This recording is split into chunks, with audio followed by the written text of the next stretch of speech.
Welcome to the Briefing Room. I'm Devin Dwyer on this very busy Tuesday. A newsapalooza here in Washington and New York. How about that? At this, you didn't share that at the time. That way you sprung that on us. I mean, it feels like it. It feels like a very busy news day has erupted in this quiet August stretch. Mary Alice Parks, Deputy Political Director. Justin Fischel, our senior producer on the White House unit, is here. We have full team coverage, a ton of headlines to get through. The top one, of course, is President Trump's former personal attorney, Michael Cohen, appearing in court in New York City for a plea deal this afternoon. And guys, this has to have the White House very concerned. They've been quiet so far, but the president, Justin, has been closely watching this case. Oh, yeah, you bet. He's been watching it. It's all sort of seems to be converging on him this day. I mean, we're going to get to this, but there's a lot of action at the court with Manafort as well. Cohen today, we're learning, and we're first to report that he's reached a plea deal on charges of bank fraud, tax evasion, and violations of campaign finance law. And that's the critical one, Mary Alice. The campaign finance law is the one that has the most connection to the president. Stormy Daniels, Karen McDougal, two women that Michael Cohen helped arrange payments for, hush money payments for. Right. And could there have been any malfeasance or illegal activity if that was used, campaign donations or lack of disclosure to pay off essentially hush money in the lead up to the campaign? But, regardless as to whether there ends up being ties to the president, I thought Governor Christie had an interesting point, a simple but interesting point earlier today. He said it just never looks good when your friends plead guilty. And fundamentally, there will continue to be questions now about the kind of company that President Trump kept in those years and months leading up to the election. And of course, all those documents that federal investigators seized from Michael Cohen, his home and his office, and some of those including conversations with President Trump. And I think that's what has the White House most nervous here is, will Michael Cohen cooperate in the investigation into the president? Does he have something to cooperate with? That's right. And that's unclear completely. I mean, look, what we're hearing so far is that he'll likely do jail as a part of this, jail time as a part of this plea agreement. But it is very much unclear whether he has agreed as part of this plea deal to cooperate and what exactly he could be providing. But again, that's just going to make the president more uneasy about the whole thing. So stay tuned here at ABC News Live and at abcnews.com for more from the White House on that. I know our teams are reaching out later this afternoon to the president's team for their reaction to this. Meanwhile, all eyes out in Virginia, the case we've been following, day 5, I think now, of jury deliberations in the trial of Paul Manafort, President Trump's former campaign chairman. Some drama a little while ago with the jury once again coming out, asking the judge a question. Let's bring in our Catherine Falders, who's been out there tracking the case and in and out of the courtroom all day. Catherine, bring us up to speed on this latest question the jury has raised to the judge and what it might mean.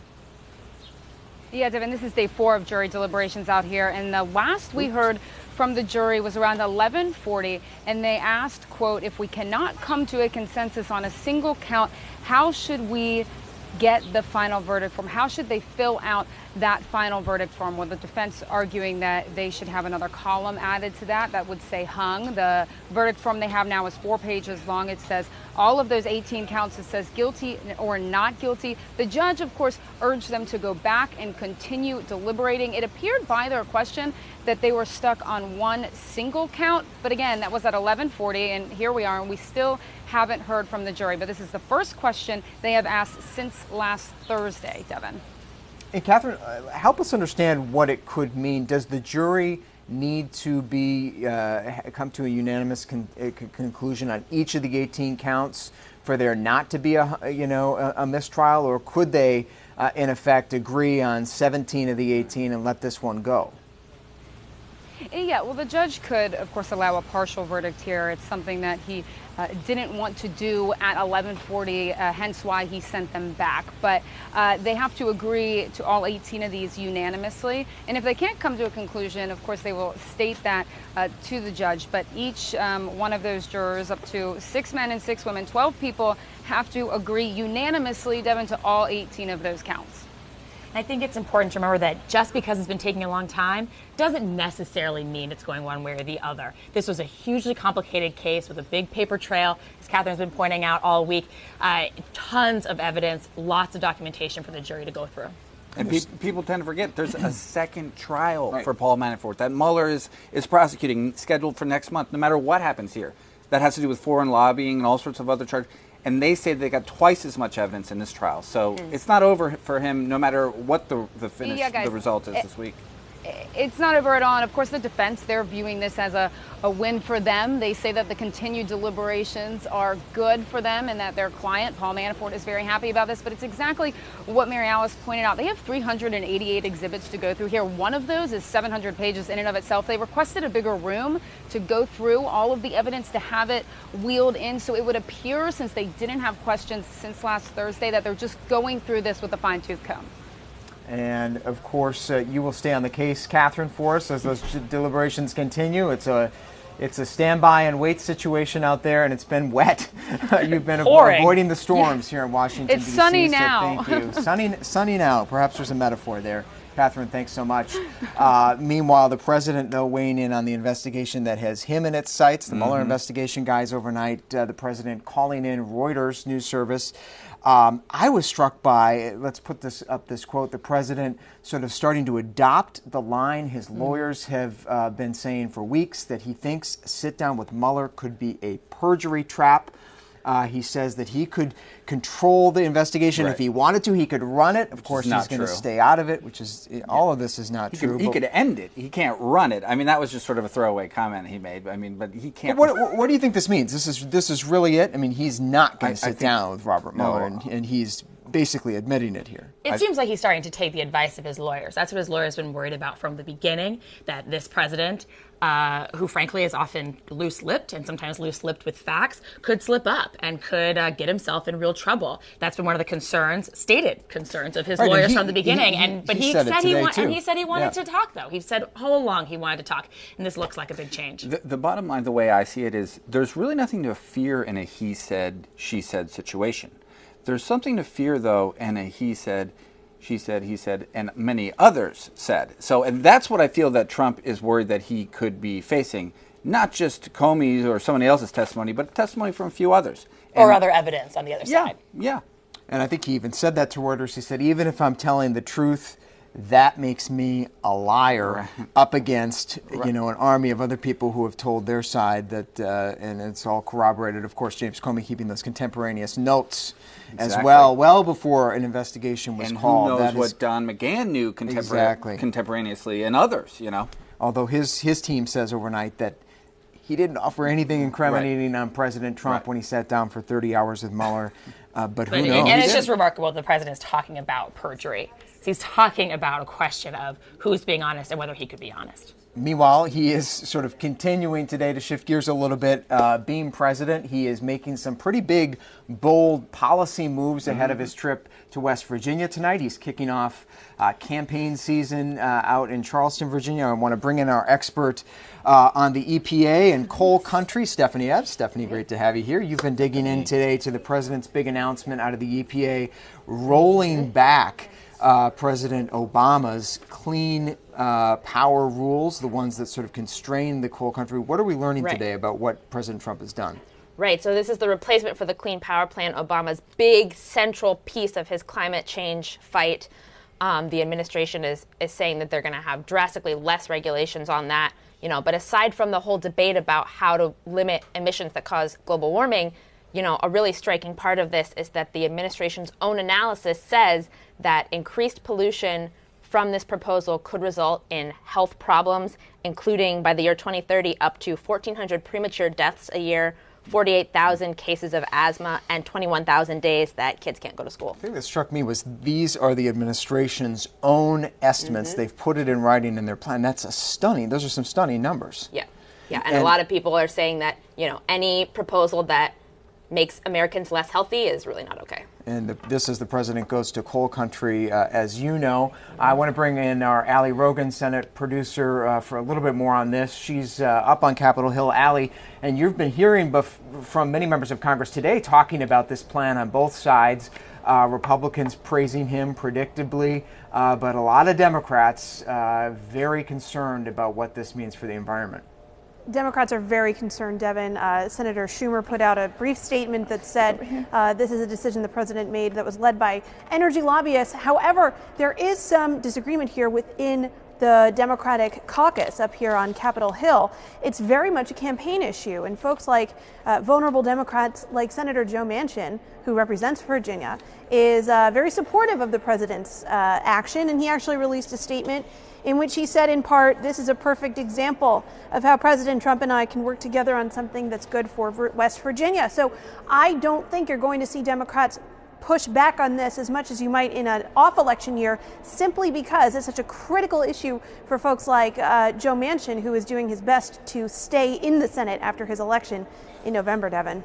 And likely, though, to be certainly a campaign messaging issue ahead of the midterms and into the presidential. Another hot topic of the campaign, Mary Alice, we were just talking about this, the Supreme Court nominee. Yeah. It's sort of been a sleeper story for the weeks here of August with most of the Congress out, Senate here part of the time. But today was a big day for Justice Kavanaugh. Right, talking to some of those crucial swing votes. And I've been struck by the response from really progressive Democrats this summer, really frustrated with the leadership of their own party. I've heard from a number of them that they just don't understand why people like Chuck Schumer and Dianne Feinstein aren't throwing more of a fit, are continuing sort of work as usual, going ahead towards the hearing, planning to, yes, maybe ask tough questions during the hearing. But you talk to a lot of progressives, that really sort of fired up left base, that say Democrats should be pulling out all the stops to try to stop this. Well, what are all the stops? I mean, what else? What other options do they have? Well, Dianne Feinstein's primary challenger and sort of now general election challenger there on the left in California, he said that he wouldn't even show up. He would avoid going to work in the Senate, wouldn't let them call a quorum, skip hearings, skip committee meetings. Make a scene. Yeah. And you have Chuck Schumer, leader of the Democrats in the Senate, talking about abandoning some of these procedural protests over the nominee and focusing on the substance of the nominee, really hammering home points on health care, abortion, and the like. Allie, you were the nominee's going to meet with Schumer later this afternoon, but he also met with Susan Collins earlier. Those are hot topics on her list. What did she have to say after the fact? Yeah, well, look, Devin, Senator Collins is one of the Senate Republicans who we're watching the closest because, as we all know, Senate Republicans, Kavanaugh has only 50 Republicans to play with here, basically, in terms of votes. So every vote matters, especially when you consider that only a handful of Senate Democrats are likely to defect and vote for Kavanaugh. Collins, however, is interesting in that she supports abortion rights, and she has said that she wouldn't vote for any Supreme Court nominee who expressed hostility to Roe v. Wade. And after she spoke to reporters... Let's take a listen to what she had to say on that point. Hold on just one second, Allie. Let's take a listen. You're right. She made that an important issue. Let's take a listen to her. We talked about whether he considered Roe to be settled law. He said that he agreed with what Justice Roberts said at his nomination hearing, in which he said that it was settled law. We had a very good, thorough discussion about that issue.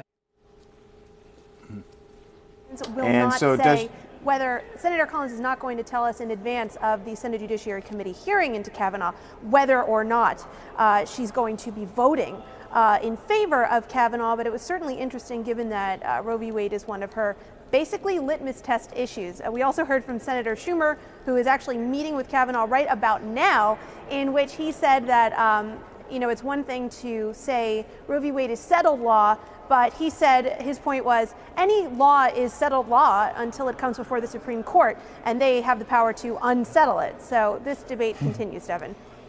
And of course, there's a wide range of options in front of the Supreme Court: a federal ban, a state ban, or chipping away at access. Right. Many Democrats feel like no matter what, confirming Kavanaugh is putting all those questions back in front of the Supreme Court. Exactly. All right, Allie Rogan up on Capitol Hill, thank you so much for that. Moving on, we have another interesting story today involving President Trump. This one, an ABC News exclusive. Overnight, our team broke here that President Trump had ordered the removal of a 96-year-old Nazi, former Nazi, living in Queens, New York. You see some pictures there. Our cameras were there as they removed him from his home. This is very interesting, guys. This is the story of a man, the last known surviving Nazi collaborator on U.S. soil. Justin, quickly, it was a difficult diplomatic case to get him out of here. I just want to say, people looking at these photos for the first time tend to think, why are they disturbing this old man? I mean, leave him be. He was a prison guard at a Nazi death camp in Poland in 1943, where 6,000 Jews were killed on a single day, shot to death. This has been a long diplomatic issue. He was ordered removed from the country back in 2004, but others were unwilling to take him. Germany, he's not from Germany, so they were unwilling to take him. They finally worked out a deal to get him out of here, and yesterday he was physically taken out of his house by ICE agents. Quite a scene. And the White House taking some credit for this as well, saying the president had a personal hand in brokering that deal, directing his ambassador to do that. So an interesting story on abcnews.com. More there, and tonight on World News Tonight. And finally, on this very busy Tuesday, a little bit of campaigning news out of the White House. Mary Alice Parks, the president's team, saying that he plans to be the most aggressive presidential campaigner in recent midterm history. 40 or more days he plans to be on the trail this fall. That's a lot. It's absolutely a lot. And we know that there are some parts of the country where his presence will be huge, could be exactly what the Republican needs to stir the base, get energy, compete with the Democrat, and could push the Republican over the edge. That said, we know there are just as many places in the country where the Republican candidate might not want the president to come, where it could be a liability and it could actually enthuse the other side. He's known to go places he wasn't even invited, though, right? I mean, he's going. It'll be very interesting. It'll be very interesting. Sticking to the red states. They said the Dakotas, Kentucky, Tennessee, those are the ones he's focusing on, at least for the next few weeks. Tonight, he will be out in West Virginia. We'll have that for you here on ABC News Live, 7 p.m. Eastern Time. Full coverage tomorrow on all the headlines out of that right here in the briefing room. For Mary Alice Parks, Justin Fischel, Stephanie Ebbs, the whole team, I'm Devin Dwyer. Thanks for watching.